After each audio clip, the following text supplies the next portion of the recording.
வரோம்னா இந்த வாரம் பொறுத்தவரை வந்து வளர்ச்சிங்கிறது ரொம்ப கம்மியாக இருக்குது. பொதுமக்கள் வந்து ரொம்ப கம்மியாக இருக்கிறாங்க. இருக்கு அப்படிங்கிறது ரெக்கார்ட் பண்றது.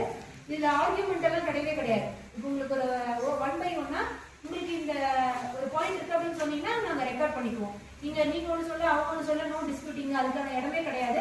ஃபர்ஸ்ட் உங்களோட கருத்தை சொல்றதுக்கு கருத்தை கேட்கறதுக்கு கூப்பிட்டுருக்கோம். 1 by 1 நாங்க மைக் கொடுக்குறோம். மைக் ஹேண்ட் மைக் இருக்கா? தலைவர் பொன்னுசாமி மேடம், வாப்பாறையை பொறுத்தவரையும் வளர்ச்சி பணிகள் வந்து நாங்கள் எல்லாமே வந்து இந்த ஊரில் வந்து குடியிருக்கிறவங்க அதை மனப்பூர்வமாக வந்து நாங்கள் வந்து அதை ஏற்றுக்கிறோம். சில பொருளை வச்சு வாழ்றாங்க. ஸோ இதை நம்பி மழை நிறைய எல்லா கடையும் பாதிக்குது.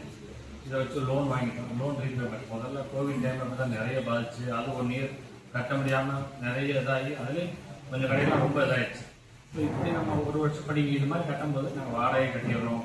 மெயின்டெனன்ஸ் செலவு பண்ணி எல்லாம் பண்ணி போய் லீக்கேஜ் இந்த மாதிரி எந்த ப்ராப்ளமுமே இல்லை. வால்பாறை டெவலப் ஆகட்டும், இன்னொரு இடத்துல போய் இந்த ஃபண்டை இது பண்ணலாம். ஏன்னா இதில் எல்லா வியாபாரியும் பாதிக்காது.